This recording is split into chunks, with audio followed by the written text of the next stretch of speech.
Hello and welcome to episode 338 of Retro Encounter, RPGFan's weekly podcast of many topics. I'm Mike Sollosi, and it is August. It's a new month.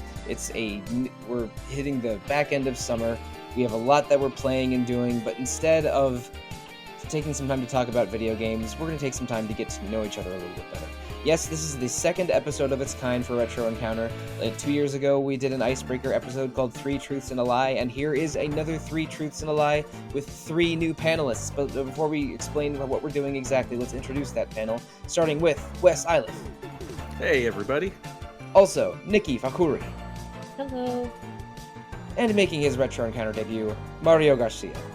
What up? Niki, Mario, Wes, we are going to play an ice-breaking game. It's just a fun, dumb little podcast thing to just, tell each other a little bit about ourselves, have a fun sort of guessing kind of game, and produce a podcast that doesn't require me playing a 40-hour RPG as preparation. So, there was a little bit of preparation here, because what I ask each of us to do, including myself, is to write down 8 statements. Divided into 2 subjects: 4 about yourself in video games, and 4 about yourself but not about video games. And each of these sets of 4, 3 of the statements will be true, and 1 will be a lie. And so we'll take turns reciting our 4 statements in sort of chunks by category. Explain them each a little bit, and then the 3 people who are not reading their statements at that time try to guess which one is the lie. You've played this at a place of business or university orientation. They are simple, they are silly, but they're also fun, and we are learning a little bit about each other in doing so. So, do we understand what we're doing here, and does everybody have their 8 statements? Yeah, let's do it. Yes to both. Yeah. Okay, so let's do each of our video games statements first, and then once each of us has a turn, we'll do the non-video games ones second. So, all right, my 4 statements, 3 of which are true, 1 of which is a lie. Number 1, my favorite character class when I play RPGs that have those is almost always a version of a mage. Number 2, I took a break from playing Monster Hunter for around 6 years in the 2010s. Number 3, my favorite Nintendo DS game is Elite Beat Agents, and I imported its prequel and sequel. And number 4, I own multiple copies of Kingdom Hearts 2 and have played 0 of them. So which is it? Do I love mages? Did I take 6 years away from Monster Hunter? Do I love Elite Beat Agents? Do I own a bunch of copies of Kingdom Hearts but have played 0 of them? Which one is the lie? I will accept your questions now.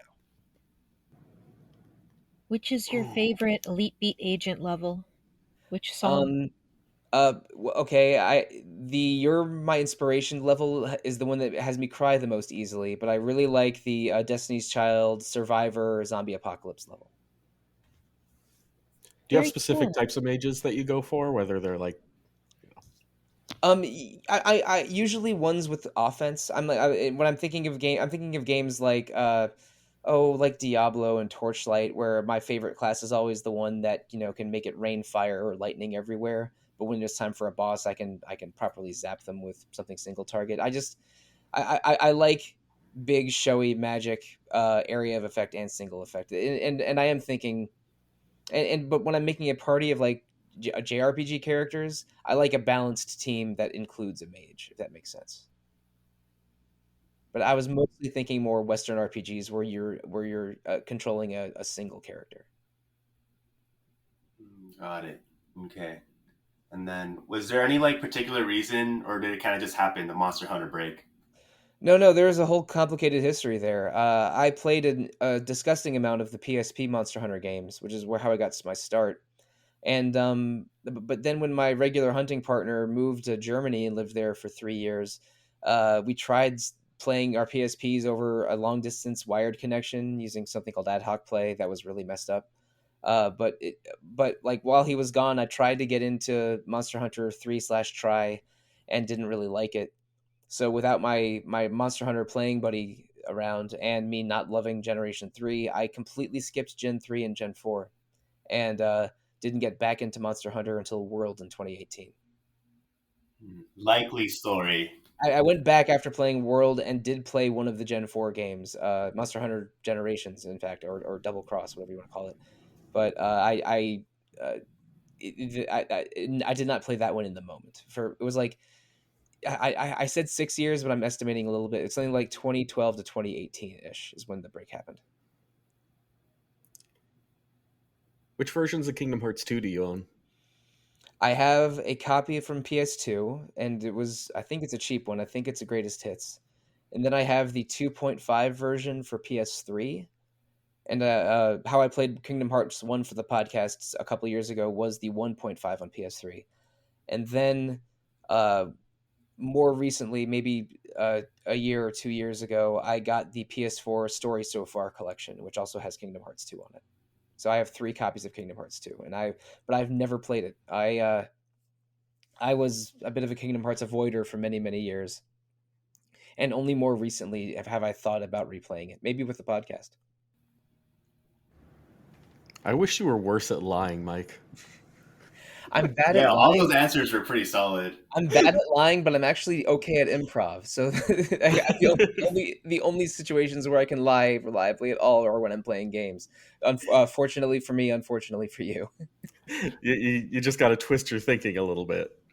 Yeah, but so I think that's probably enough discussion. Let's get some votes in. Which ones do you think are the lie? Is it my gaming preferences with mages? Is it Monster Hunter breaks? Is it Elite Beat Agents? Or is it Kingdom Hearts 2? Give me your guesses. Mage. I'm gonna vote for mage. Yeah, I don't think you're a mage person. Okay, Mario says mage as well. And Wes, what's your guess?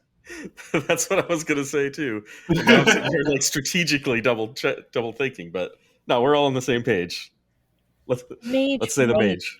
All right, so either you each all get 1 point, or I get 2 points. Which one is it? You all get 1. I was lying about that. I love head warrior characters with maybe a war cry or a buff or something. My favorite Diablo character is the barbarian. Boom, you're right. I'm not a mage guy. My FF14 main is warrior even. I'm so proud of us. Well, Yeah, I'm not. your answers were pretty solid though. Like you gave a pretty good alibi for it. Well, it's appreciated, but maybe I would have preferred winning that time. Just the trivia lover and competitive streak in me. Your consolation of it was pretty hard for us to all guess the right one. All right. Well, it's time for another person to bear their soul, or at least 3/4 of a part of their soul, and have the other 3 guess. Who's going next? I can go. All right, Nikki. Hit us with your 4 statements about you and video games, only one of which is not true. Okay. Excuse me. My first statement. My favorite Ace Attorney series ship is a tie between Aso-ryu and Baro-ryu, which is Ryunosuke and Kazuma and Ryunosuke and Van Zieks. My second statement. I think Roberto from Pio Fiore Faded Memories should have his own romantic route. However, I think Kaina from Olympia Soiree should never have a romantic route. My third statement. My second favorite Pokemon generation in terms of games is Gen 4. In terms of Pokemon, it's Gen 6. And my fourth statement is I have over 800 hours logged on my Fire Emblem Sacred Stone save file, making it the Fire Emblem game I have the most hours logged in. Oh boy. Oh my god, yeah. I feel doomed. All of these are so specific that I instantly believe all of them. Oh. What are some of your favorite Gen 6 Pokemon? Esper and Esper's a good one. Fennekin. I like, oh my god, Clawitzer, Goodra, Gumi. Ooh, Oh, Gumi's I a love pal. Gumi. Gumi is very cute. I'm a Halucha man myself. Yeah, Halucha is really great. good. Really good and really good shiny. Oh I yeah. don't. I kind of like original Halucha because having a luchador in the colors of the Mexican flag just seems right. It's a really cool guy. What were the two Otome games you mentioned in statement number 2? One of them was Uh, Olympia Soiree. right, and Piofiore Faded Memories. Piofiore is the Mafia one, if that helps. It doesn't, but it's appreciated. I have played the first 2 hours of Collar Cross Malice, and I might finish that one of these days. That's the one I haven't played, unfortunately. But I've heard it's very, very good. But that's the police one, right? Yes, the police. It's Hmm. the cops and Yeah. criminals one, and that means between you and I, we've played all of the Otome. So I'm Wow, impressed. yeah, we did it. Woo! But Nikki, I Nice. have to ask though. I mean, Fire Emblem Sacred Stones is a great Fire Emblem game, but I'm not. But 800 hours is that in a single save file or across multiple? No, that's a good question. It is in one save file, the only save Oh file I wow. have. Well, oh my. How do you decide how did you build Ross in that file? He's definitely in the game. He's the boss. So, Well, Ross rhymes with boss, and we're right, not Ross talking. the boss. Got it. Okay. Yeah. Hmm. These are 4 topics or games that I know Nikki is very passionate about, and I do not doubt her passion one iota, which makes me want to believe all 4 of them. Yeah, no, that sounds hard. I think it's about time to guess. I mean I love Sacred Stones, but 800 hours is so many hours for a GBA game. My guess is Fire Emblem. I'm gonna guess the Pokemon one. I'm never going to remember the name of those 2 visual novels, but that one's specific enough that I think you're trying to trip us up because you knew we wouldn't know much about them. That's another option. Wes guesses Otome, Mario guesses Pokemon, and I guess Fire Emblem. Nikki, which one of us is right, or are none of us right? It's the Pokemon one. Yes. Oh, points Oh, to So Mario. what's the true version of it? My second favorite Pokemon generation in terms of games and Pokemon is Gen 6. All right. So Got it. it was Diamond and Pearl disrespect all along. Yeah. just tear the mask off and what do you know? But if you tear Sorry. Halucha's mask off, then he has to retire from Pro Resu. That's Oh, That's no the no Legion one Team or wants Two. Plasma that. wouldn't like that if you start tearing off Pokemon's faces. When Rey Mysterio wrestled with his mask off for a couple of years, nobody liked it, especially Rey Mysterio. But That anyway, was very uncomfortable for everyone. right? That was I'm that was glad you the. asked about Sacred Stones. I'm glad. I enjoy Sacred Stones a lot. I'm just, and it's a big Yeah, that game, means but that's true. That's crazy. I didn't play it. It's just logged in there. I okay. fell asleep and I didn't open my Wii U for about a month. Oh my Oh, all god. right. That explains Oh, it. Because that's I That's haven't tricky. gotten Ross yet. what Ross is like chapter 7. I fell asleep. What do you want me to do? Play in my You sleep. I suppose you fell I'm asleep for a month. sorry. Oh, that's my favorite. That is fantastic. Okay. Yeah, that's great. I'm That's how you All play right. this game. That's really good. You do not need to apologize for falling asleep for 5 weeks, Nikki. It's all right. We I accept your was apology. very tired. All right, Wes or Mario, it's one of your turns next. Who's it going to be? I'll nab this. It's All about right, time. Wes, All right. give us your 4, only 3 of which are real. My first statement: I have done contract video game dev work in the past. Second statement: I exclusively import Common Writer games. My third: my first male video game crush was from Dragon Age Origins. I'm sorry, it's pronounced Dragon Age Oranges, but please Oranges. please continue. Oh, and that's the problem when you only read it and never say it out loud. You know. Oh yeah, I was Yeah, exactly no, for that sure. the same way with the word naive for like 10 years. Mhm.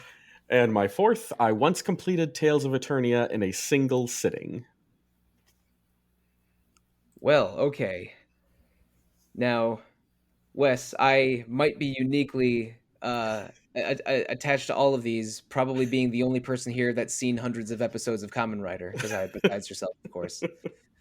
Uh, But I want to ask you a question about contract work. What was your role in the game development team?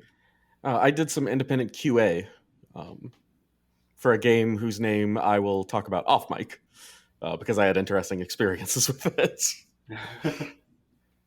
And I guess I need to address my personal elephant in the room. Tell me one or two of the Kamen Rider games that you've imported. I recently got Climax Scramble, which is pretty solid. I really liked Kamen Rider Batch Ride War Genesis more, though. That's the one I spent the most time with. Oh yeah, no, that's the one where Ghost and Deno team up to fix the time traveling shockers. Yes, and Yes, okay, it made me very happy. That is the one that I've played the most. In fact, the only one I've put hard time into. But yeah, listeners, if you're interested in the Kamen Rider Muso game, Batch Ride War Genesis from around 2015 or 2016 is the move. Okay, so spoiler alert, Mario and Niki, I really believe that Kamen Rider won. But what are our thoughts on Tales of Eternia and Dragon Age Oranges? Yeah, who's the crush in Dragon Age? Oh, right. That's the most important question of all. That would be Zevran. Zevran awakened things in me. I believe that. Zevran's a pretty common crush in that one. Yeah, well, the problem is the 4 romance options in Dragon Age Oranges are absolutely crushable. Yes. Sure. Yeah. I mean, Morgan, Liliana, Alistair, Zevran. Man, this is rude of me. I think Zevran might be my least favorite of the 4. Really? It's fine. God, wow. More for me. Hey, Alistair is a handsome devil. All right, just saying. Who's your favorite character in Tales of Eternia? Oh, it's got to be Max. It's got to be Max. I never played as Max, but he has like the best voice work where most of his lines are just kind of small numbers of words, but really heroically spoken. Like, oh yeah, like yeah. The constant yes. And I think he speaks in like a full sentence one time, but when he does it, and it's totally cogent and even intelligent, and when he does it, it almost comes as a shock. Yes, it's almost a punchline to a joke that's been building. And you should try to use Max in battle. Like if you get the canceller and can combine all of his giant gun moves into a single chain, it costs like 300 TP, but it absolutely rules. Yeah, I would race my friend. I would use Burning Phoenix or Rising Phoenix. I think turns into Burning Phoenix, and he would use Elemental Cannon on Max, and we'd see who could wipe out all the trash mobs first. Wait, how long's like an average playthrough of Tales of Eternia? Man, it's been a while. If you miss a lot of stuff like I did, it was 30 to 40 hours, I think. Okay. You can get a lot more time out of it, but now that's where I was suspicious because I have played Tales of Eternia. I'm a big fan of it, in fact. But playing all of it in one sitting is at least 24 hours. I feel because it's a medium length PS1 game. Yeah, it's a proper sized RPG. All right. Well, okay. I'm going to do my guess. As much as it pains me in my heart, I think Wes is lying about Kamen Rider because I have a feeling that Wes imports more than just Kamen Rider games. I'm going to guess the Tales of. I'll guess the game development one. All right. So Niki guesses contract work. I guess Kamen Rider, and Mario guesses Tales of Eternia. Wes, which one is true? That's a point for Mike. I also import Super Robot Wars games. It was not far from the truth. Must have been crazy though. All in one sitting. Yes. That had to be more than 24 hours, right?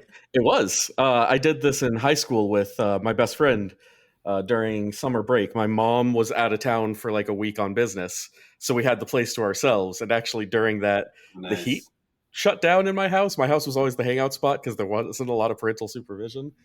So we ended up playing the last half of the game. We like picked it up, moved it over into the other room because it was smaller and the space heaters would do more for us. Oh, wow. Yeah, that was like the co-op experience of a lifetime. When you were fighting Celsius in the second half of the game, it must have felt a little bit too real, like freezing in your own house. Yeah. I think that my memories of the end of it are hazy. I much better remember when we played it again and found everything with a couple other friends and didn't do it in one sitting. All right. Well, thank you for sharing that with us, Wes. And now it is time to pass the talking stick to Mario. Please give us your 4 statements, which include 3 truths and 1 lie. All right, let's do it. All right, so my first one is, as a kid, I spent hours trying to unlock Sonic in Super Smash Bros. Melee by defeating 20 enemies in Cruel Melee, which is one of the game modes in Melee. Yeah. And then, let's see. My next one is, during the summer of 2020, I booted up the Chow Garden in Sonic Adventure 2 and raised Chow that I had named after the main cast of Octopath Traveler. Next one is, I prefer fashion over function when equipping characters in a video game. I would choose a better looking outfit with weaker stats over a basic looking high level one. And my last one is, my favorite Final Fantasy ship is Tidus and Yuna from Final Fantasy X. I wasn't a fan of them at first, but that Macalania Woods scene and the ballad and everything won me over. When you say the ballad, do you mean the song that plays at that scene, or Yeah. oh, okay. I thought maybe you meant like the sending at the beginning and then the Makalania scene later or something. Okay. Man, these all sound eminently reasonable. Yeah, no, these are all very believable, but I do have some questions. Go for it. Now Melee is a GameCube game from right around 2001 or 2002. Like you couldn't look this up on the internet and verify it before wasting hours and hours trying to unlock Sonic? Yeah, so one, I was a dumb kid, and two, I actually, yeah, it was a rumor like online, like a bunch of guys said it, and I was a dumb kid who just believed what I read on the internet. So yeah, I spent hours, and like Chrome Melee is pretty hard, especially as like a kid who doesn't know what he's doing. So yeah, it took me forever to like try to get up to 20 enemies, and I don't even remember if I actually got to it or not, but I did find out eventually that, yeah, Sonic is not in Melee, unfortunately. Spoiler alert for anyone who didn't know. When I was a dumb kid, I definitely tried to locate Mew and or Gochu. Yeah, And Mew under the truck. yeah. Mm-hmm. Yep. Let's see what else to ask. Yeah, but the internet was a different place back then, I think, in terms of like game guides and like general knowledge. Oh yeah, the Game Facts forums were basically like the set of Mad Max. So Yeah, especially in regards to Melee. Like, not to derail, but I remember there's this like thing that people still believe to this day that like Leaf was going to be chosen over Roy in Melee, Oh but yeah, yeah. there's no actual like source for that. There's no evidence. It was So just so that might not be true, but that's just something that a lot of people even to this day take as fact. So I don't know. It's online, so it has to be true. Right, that's true. Actually, I didn't consider that point. You're right. there are so many apocryphal stories of video game development that definitely had their had their genesis on something like a Yahoo groups or an old AOL chat room, but somehow became an accepted truth. Like the whole Yeah. like the whole Sakaguchi named it Final Fantasy because it was his last chance at a successful Oh game, yeah. yeah. which is fake, but everyone believed it online for decades. Oh, I didn't even know that was fake. Yeah. It is still widely believed. Yeah, it was still no. They liked how the acronym FF sounded in Japanese, so they used a lot of English words combining FF, and the game was almost called Fighting Fantasy. Until they realized it was copywritten. Yeah. But anyway, we're not here to talk about apocryphal video game stories, although that might make a good podcast episode. Yeah. Jotting down a little suggestion. Yeah. Mario, tell us a little bit about how you got the Octopath Traveler cast into your Chow Garden. Oh yeah, for sure. Oh yeah, so for folks who don't know that, yeah, so Sonic Adventure 2, there's this thing called the Chow Garden, which is like essentially like a pet simulator. Like you get a raised Chow, get to feed them, level them up, get them in competitions. They do like karate and racing and stuff. It's really cute. And I just raised a bunch of chow during summer of 2020, middle of quarantine. It's a couple of months in at that point, trying to figure out what to do. So I pop out the GameCube and had recently played Octopath Traveler, so I just named a bunch of chow after the main party. Who's your favorite character from Octopath, and did they end up being your favorite chow? Ooh, that's a good question. Who's my favorite Octopath? I chose Therion, so I feel like Therion's my go-to. Let me think. I feel like I really like the cast in that game. But yeah, I think Therion if I had to choose one individual. And did they end up being my favorite chow? Yeah, I made him a dark chow. And that's like, yeah, I liked him. I liked him a lot. I think he did get the most attention now that I think about it. I mean, my favorite Octopath character is probably Cyrus by personality, but Ulbrich. Cyrus is really good too. Yeah, but Ulbrich by how he's in battle, because we've already established that I like meathead knights and not mages. Wait, I'm drawing a blank here. Mario, yours were Sonic in Melee. Yeah, Sonic in Melee. Chow Garden. Chow Garden. Final Fantasy couple being Tidus and Yuna. Right. And then the last one was preferring fashion over function and equipping characters in the video game. Now you see, I almost have the opposite opinion, where I always go for function over fashion. I can min max a little bit in some kinds of games, but I know enough people with that exact opinion that I believe that one is true. That one's not my guess. Do you have any particular standout? Like, do you have the time where you have sacrificed the most in the name of fashion that stands out? Let's see. Like a particular game where I really cared about it? Yeah. I guess. I mean, I'm thinking of a game where like the stats actually didn't matter, so I really appreciated it. Dragon Quest XI, where like it kept the aesthetics of it, but you still got to equip whatever stats. I like when a game does that because then that works for me.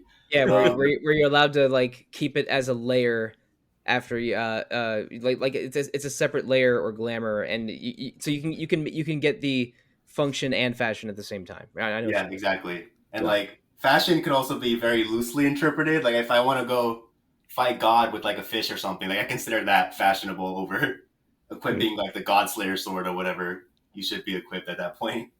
I've been playing a disgusting amount of Monster Hunter Rise Sunbreak recently, and the community is divided because the current best gun lance for a certain type of play style, a certain type of ammo style, is a giant corn on the cob that shoots popcorn. And it's called the corn popper, and the community is divided on whether it is hilarious and the best thing they've ever seen, or if they absolutely despise it. It's the best. Yeah, no, I can see that being divisive. All right, I'll guess first. My guess is Final Fantasy because, I don't know. I feel the kernel of truth in the other three. So yeah, I'm guessing you have a different favorite Final Fantasy ship. Okay. That was my guess as well. I'm just going along with the flow. Oh no. Right, Niki? Yeah, me too. Are we all guessing Final Fantasy? All right, so it's either going to be a point each for Niki, Wes, and myself, or Mario is going to get 2 points. Mario, lay it on us. You all get a point, yeah. Yeah. I'm a Final Fantasy 9 person. Zidane and Dagger are my. Oh, all right. Someone after my own heart. Y'all got it. Damn, yeah. Well, holy moly, this is amazing. During my round, all of you got a point. During Mario's round, everyone besides Mario got a point. During Niki's round, Mario got a point back, and during Wes's round, I got a point back. So the score is tied at 2, all 4 of us. Oh no! Oh my god! At the halfway point, Now we have to fight. It is the definition of anyone's game. So this is becoming a battle royale, or Wes, as you and I would call it, a Kamen Rider Ryuki. Oh, that makes me so happy. So anyway, we are in the second half of the podcast. So this is going to be exactly like the first half, but all of the questions are going to be about us as individuals not related to video games. The video game questions or statements are gone, and now we're just going to talk about ourselves. Except this isn't therapy because if it were, I would be violating every confidentiality rule that therapists have to sign. So let's do the same order that we did the first time around. So myself, then Nikki, then Wes, then Mario. So I guess that means it's my turn first. All right. 4 statements, 3 of which are true, 1 of which is a falsehood. Number 1. I strongly dislike eating eggs unless they are in rice or noodles. Number 2. I am a professional manhole inspector. Number 3. I have never visited any country other than the United States, the United Kingdom, or Canada. And number 4. I once accidentally gave myself an electric shock using a dog collar. So drink that in. Was the dog collar on purpose or on accident? It was an accident. I was walking a friend's 2 dogs, and they live in a property with an electric fence. I heard their collars beeping as I was leaving, so I hurriedly took off their collars and put them in my jacket pocket.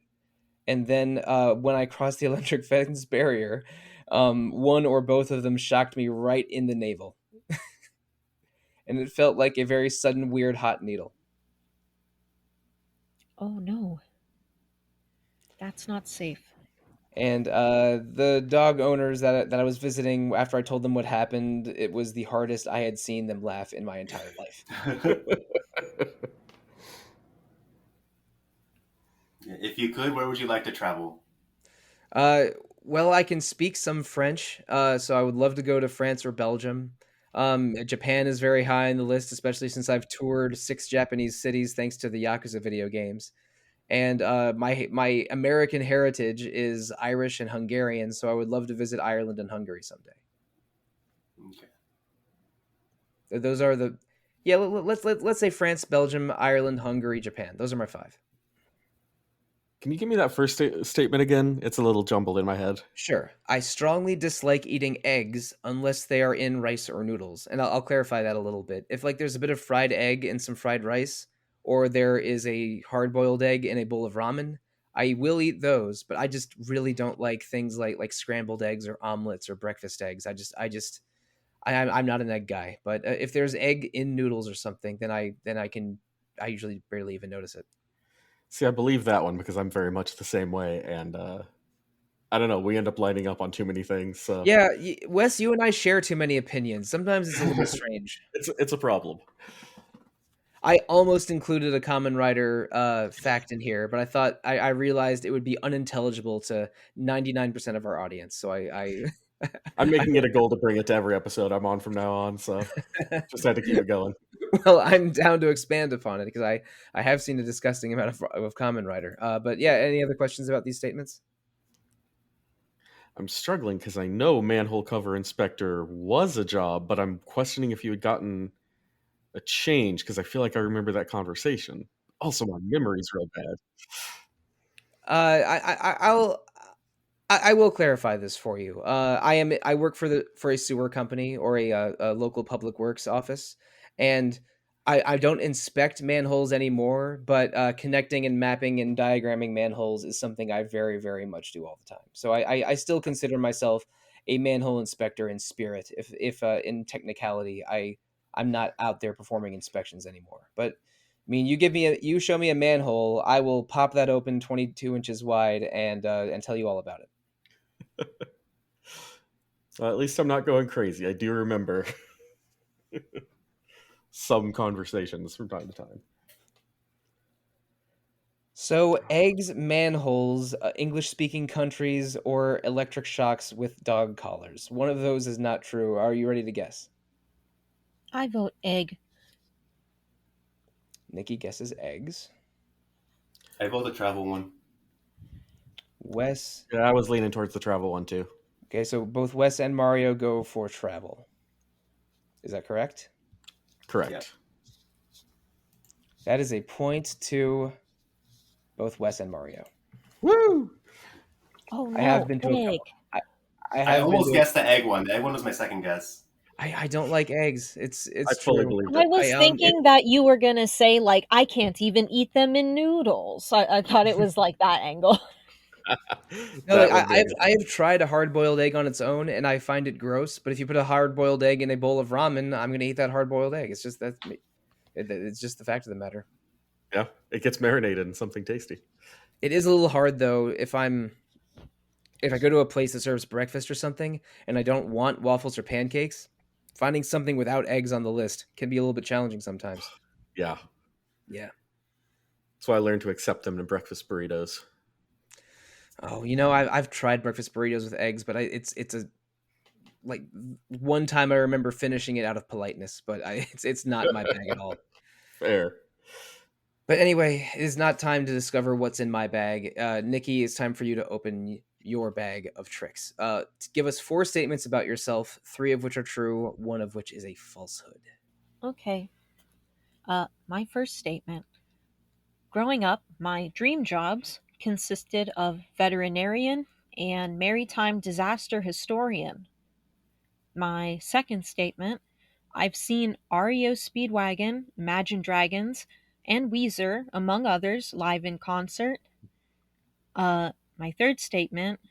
Not counting layovers or where I live, the countries I've visited are Canada, France, and Venezuela. And my fourth statement is my planning system comprises of a Hobonichi Techo, Hobonichi Weeks, and a traveler's notebook with 3 inserts. Holy moly, we have another I've visited these countries list here. We're comparing passports on a podcast. So, Nikki, where in France did you visit? Provence. All right, I only visited Normandy. Sorry, not Normandy. I've only visited Paris and Caen. Ooh, Not Cannes, Caen. Caen, different place. I'd like to go there someday. To see the rest of it, I mean. The rest of that country. I'd also like to go back to Provence, but As would I. And I really, I've only been to France twice, but I really liked it both times. I, I guess I didn't clarify that in my previous one. Yes, I have been to a couple places in Europe in addition to the UK. But and you said the other 2 places you've been to were Canada and Venezuela. yes. What was your occasion for visiting Venezuela? Christmas. Okay. And New Year's. That's also in that like vicinity. Okay, I'm sure the weather was great. Yes. Visiting the tropics during the winter months.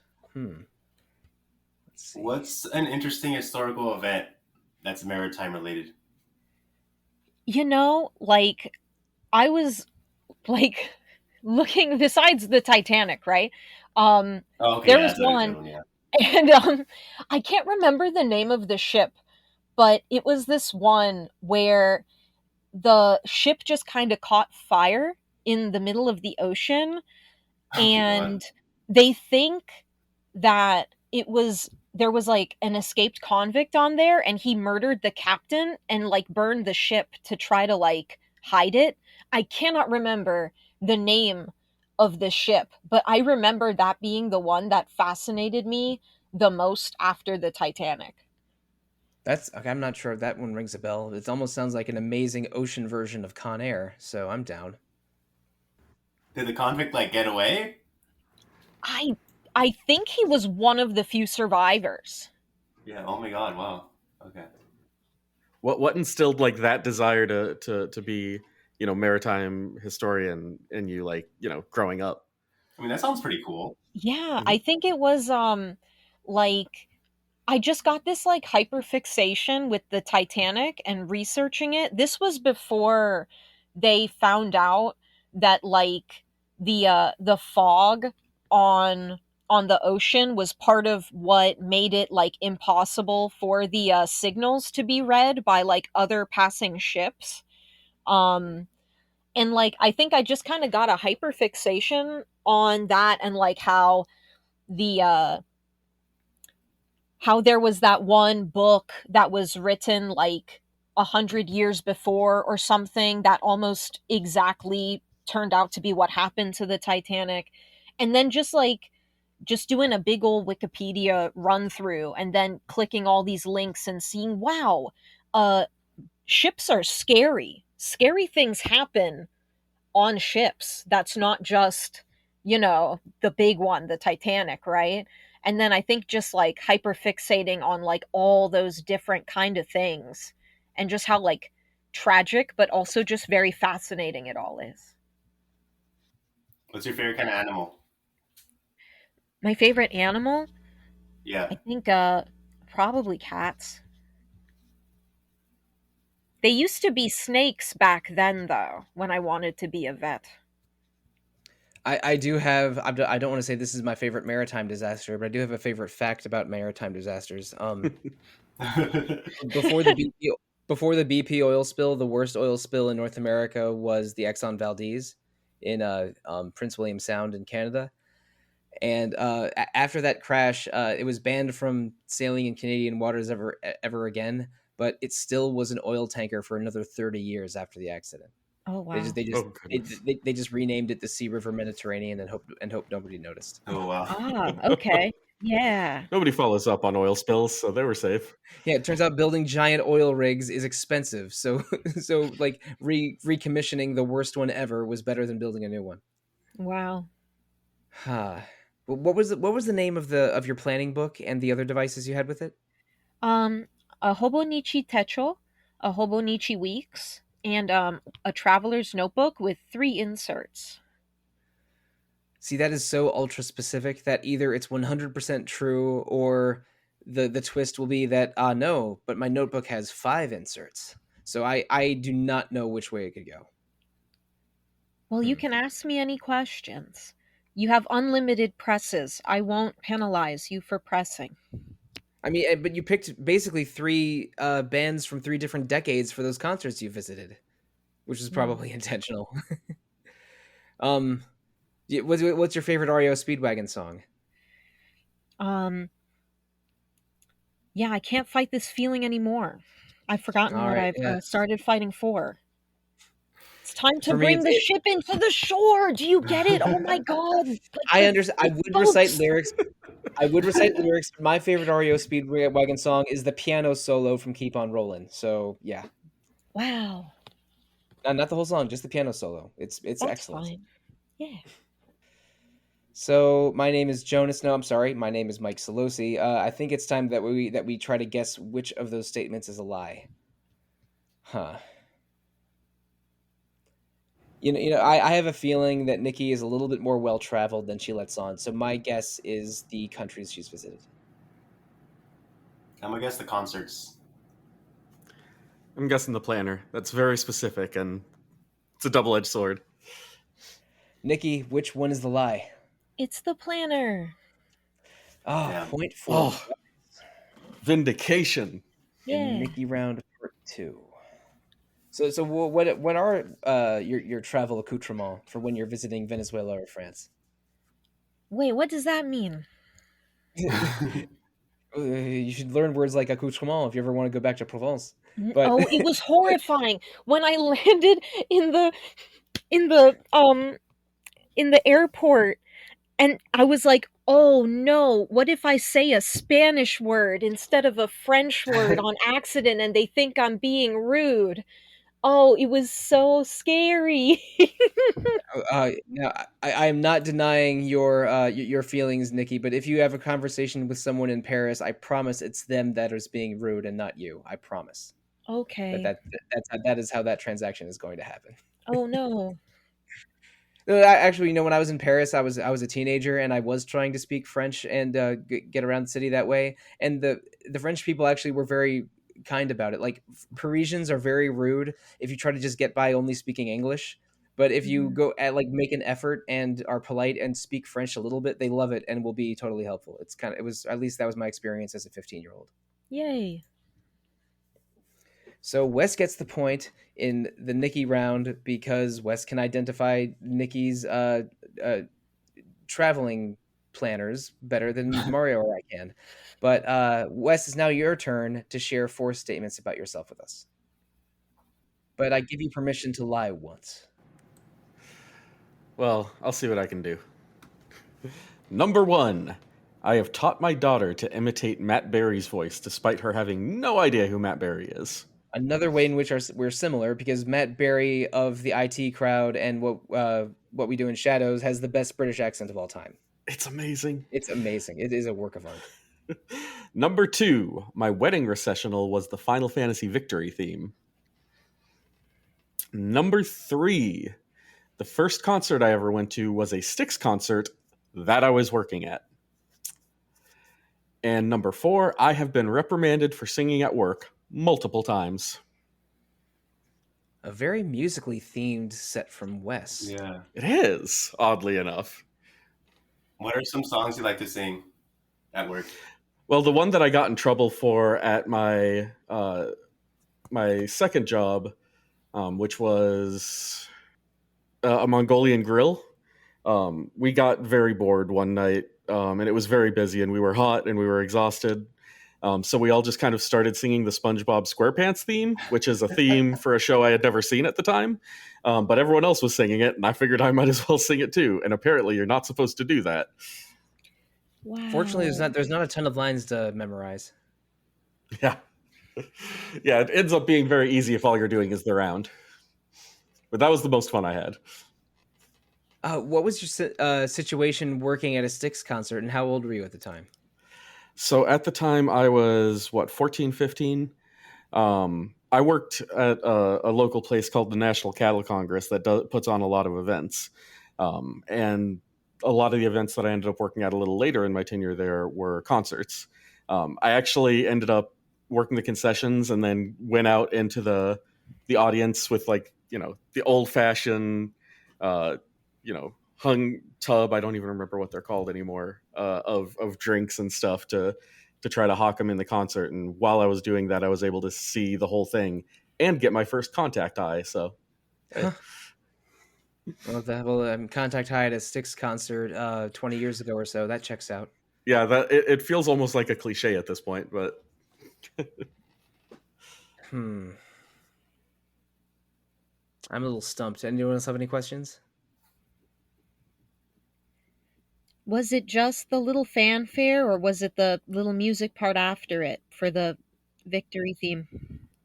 it was the whole shebang. We actually had a friend who was in a string quartet, and she put together a full arrangement for us of the Final Fantasy Victory theme. So, when we kissed, it had the da da da da da da da da da, and then the rest of it was like a string quartet playing it very nicely. From the as original well. Final Fantasy? We had given her a couple of different versions to go off of, but it was Final Fantasy IX.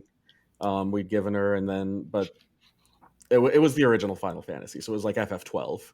I think was Okay, the main one. it was the melody we're most used to hearing, the da da da da da da da, and not like Okay. the FF7.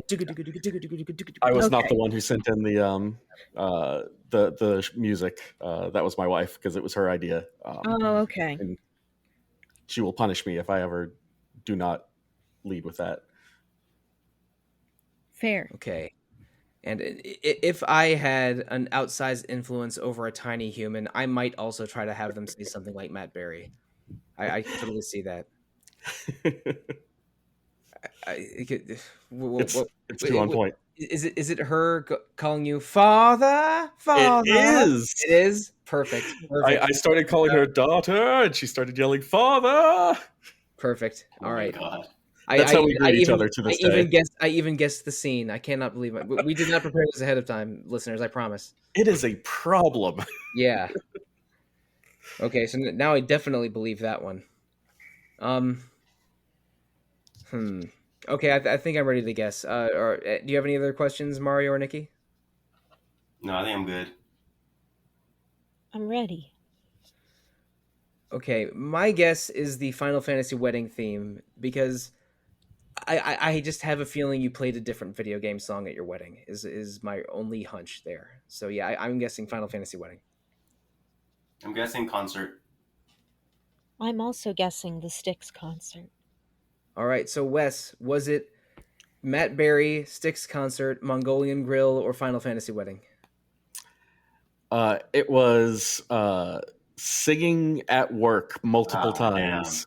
I only got in trouble No. once for the SpongeBob thing. I had a lined up for the other one, but it did not need All right, to go out. so Wes gets a 2-pointer on us for fooling all three. Well done, Wes. I have sung at work a lot of other times, but usually they're cool with it. All right, so Mario, it's your turn. Give us your 4 facts about yourself, except one of them isn't a fact at all. Okay. Let's see. All right, let's do it. All right, so the first one is I'm a big scaredy cat and really bad with jump scares, but I love horror movies and Halloween events. My second one is I've always wanted to learn how to ride a motorcycle, so I too can be cool.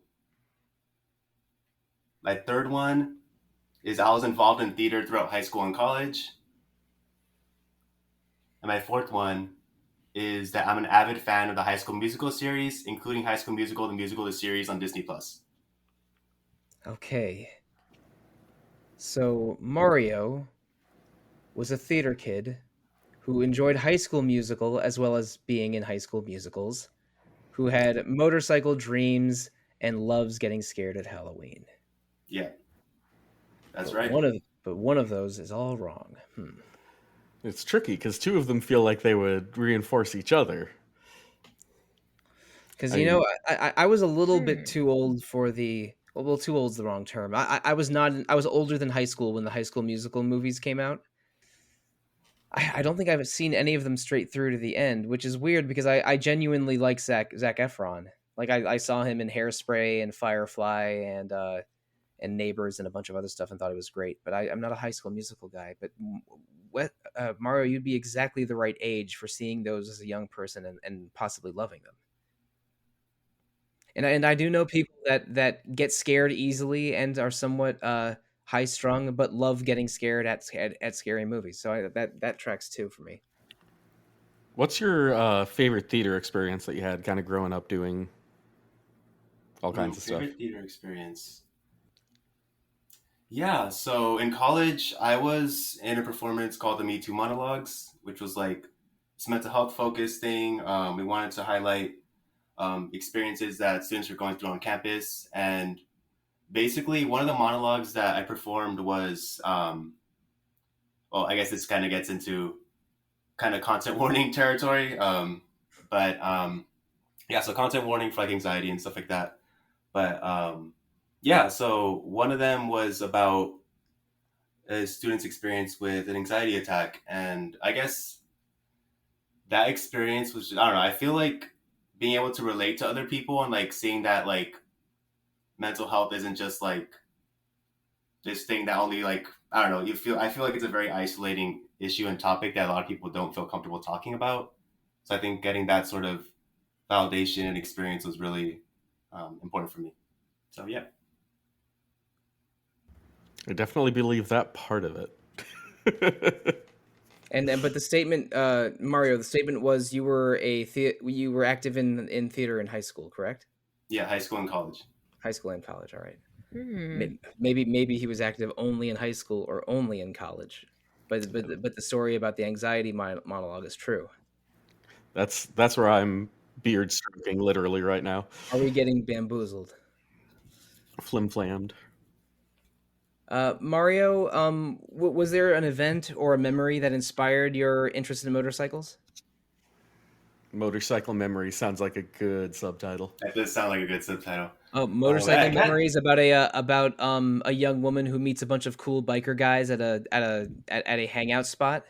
Oh my god. That's essentially one route of Variable Barricade, so everyone should play it. Yeah. And Jacques Jean is an otome about theater. Wow. It was all an otome all along. It all goes full circle. All coming together. I'm starting to think that there's an otome for every single one of these 32 truths and lies that we have at the episode today. I think so. Yes. There probably is. Is there an otome about a sewer worker? There who probably is an expert manhole inspector? There very well may be. All right, that's too much of a distraction. We got it. Mario's gonna Yeah, for win sure. if we're Yeah, not I careful. can't think of a particular event, but let me see. I guess just overall, like I do feel like. Hmm. Okay, so one thing I'm thinking of is RPGs and movies and stuff like that. I just really do like that like biker character, like Kanji and Persona 4 and stuff like that. It's like one of my favorite party members in that, and like yeah, I think that's just like a really cool archetype that I like. Totally, am a sucker for. And ironically, in Persona 4 Golden, Kanji is the only person on the team who's too young to have a scooter license, so he has to ride a Yeah, bike. yeah, no, exactly. Yeah, no, I love him. Yeah, You're but just yeah, into the juvenile delinquents with slicked back hair and cool motorcycles. yeah, that trend, everything. Yeah. Well, Mario, what if I told you that there was a Japanese superhero who rides a different motorcycle every year? Ooh. It's Kamen Rider. It's Kamen Rider. Oh. Oh my God! How many times can Common Rider sneak in on this podcast? Where's the Oh, we're gonna Kamen push it. Rider Otome game? Oh man, Where is it? they're in. Okay, well, all right, you say that, but they're in the video game season of Kamen Rider X8. There is a villain who can use Otome powers to control people's minds, and that was a It's couple episodes. amazing. Whoa, the Yeah. coolest one? It's Wow. I really enjoy that season. It's a top 5 Kamen Rider season for me, Yeah, but it's up there. it's a good one. But back to Mario. More distractions. Mm, Any I other believe all. questions? I really believe all of these. I feel like I have to put on a fake ghost face voice for this, but what's your favorite scary movie? Favorite scary movie? Ooh. I really like Babadook. Oh, It's a fun I one. love Babadook. I do. I have not seen Babadook, but I do remember Babadook becoming a surprise LGBT icon on social Yeah. media, for several weeks a few years ago. Yeah. Everyone's favorite queer and trans icon, the Babadook. Still shows up in pride parades on a semi-regular basis. Yeah. It's one of those memes where I don't really understand it, but I welcome it. Yeah, but bring on LGBT super ally Babadook. Oh my God. I think like Netflix just like wrongly put it under like LGBTQ plus films or something like that. Yeah, and it just delighted everyone. Yeah. I remember after watching it, I was like, did I like miss like a theme or something? Was it like a message that I just did not like? Were there like undertones I just did not pick up on? But I was like, no, it's just Netflix being Netflix. All right, I think it's time to guess. We don't want this episode to go on for 2 hours 40 minutes, because if we bring up Kamen Rider one more time, it just might do that. Anyway, my guess is motorcycles, because I feel like that it had less it had less concrete roots than the other 3 stories. Okay, fair. Yeah, that's where I was leaning to. I think I gotta lock in motorcycles. I'm gonna vote for the spooky, scary one. Okay, Mario, tell us which of your statements was the lie. The theater throughout high school and college. I only was in No. college. Yeah, damn, Oh, Wes almost got it. Yeah, I like knew We how to called throw it. off the scent once that. Yeah, I was like, oh, let me talk about ask questions about something else. All right, Wow. Mario gets 2 points Oh. because we guessed completely created a theater career that you didn't have. But Mario, were you not involved in theater at all, or were you just telling a slight mistruth there? So I was, yeah, it was slight mistruth. I was in theater in college, but not in high school. I see. I thought that might have been the case, but I felt like motorcycle didn't fit in with the other 3 as well. Well, anyway, that was the end of the game. I hope you all had fun. I had a lot of fun. Listeners, I hope you had fun. But let's, this game does technically have a winner, so let's report on it. In joint third place are Niki and I, both with 2 points. And in first place with 6 points, over second place with 5 points, the winner was Wes, with a magnificent performance in the second half. Congratulations, Wes. Yay. You did Mario it. kept it at the very end with that pull, but Wes's lead was too strong. You're That was not close. guilty. That was close. Congratulations. Woo! Yay. Confetti. I could get out of anything. All right, so congratulations to Wes, but congratulations to all of us for learning a little bit about each other, and thank you to my panelists for joining me today, and for y'all, the audience, for joining us today. This has been episode 339 of Retro Encounter. We're just beginning August right now, but we have a lot more coming in August. Next week, we're doing an episode called Story versus Gameplay, where we're going to have 5 panelists talk about video game stories they love, video game mechanics they love, and how they enhance the other or can triumph in spite of failing in the other. So I'm not sure how that discussion is going to go yet because we haven't recorded it yet, but that is coming next week. And later this month, we're doing 2 episodes on Final Fantasy 13, one of the very few Final Fantasy games I have never played until a few days ago when I started it. So we're going to be hearing my first Final Fantasy 13 experience alongside some other Final Fantasy 13 enthusiasts later in August. And August has begun, so I'm allowed to talk about September a little bit. We're doing 2 episodes on Live Alive, that anthology Super Nintendo RPG from Square in 1994 that received a very recent remake. I knew that a lot of people were going to be playing that game for the first time and eager to talk about it, including me, so we made it one of our episodes and gave ourselves a month or 2 to play it. So it's going to come in September, excuse me. Those episodes will be coming in September. But listeners, if you want to talk to us about future episodes or past episodes or this episode, the best way to reach out to us is to email retro@rpgfan.com. You can also comment on the message boards, visit our Facebook page, rpgfancom on Twitter, check out our Discord server, our YouTube channel, our Twitch channel, something going on Twitch every night. And speaking of things that are going on all the time, this is not our only podcast here at RPG Fan. We have Random Encounter every 2 weeks, usually about current events or dedicated topics, and also Rhythm Encounter every other 2 weeks, which is all about the music of video games in general, RPGs in particular. But speaking of this podcast, you can review Retro Encounter or Random or Rhythm Encounter on Apple Podcasts, Google Play, Spotify, whatever podcast app you choose that can pick up our feed. We love feedback. If you can give feedback, 5 stars preferred. But let's have the audience learn how they can let's have them learn one more truth about each of us, which is how they can find us on social media. Starting with you, Wes. You can find me on Twitter at Wes Iliff. You'll find links to everything else from there. Now, Niki. I'm at Twitter at otome_Niki. That's Niki. Only 1 K because I'm Niki and I'm not a diary. Agreed. Now, Mario, your turn. You can find me on the RPG Fan socials. That's Facebook, Twitter, and Instagram. And then my own Twitter is exptooney. All right. Thank you, Niki, Wes, and Mario, and thank you, audience. I'm Mike Sollosi. You can find me most easily on Twitter at The Real Monsoon most of the time, at Evoker for Dogs at other times, and on RPG Fans Discord, I am Monsoon Mike. So congratulations to Wes. Thank you, Mario and Niki, and to you, the listeners. Thank you. Good night, and good luck.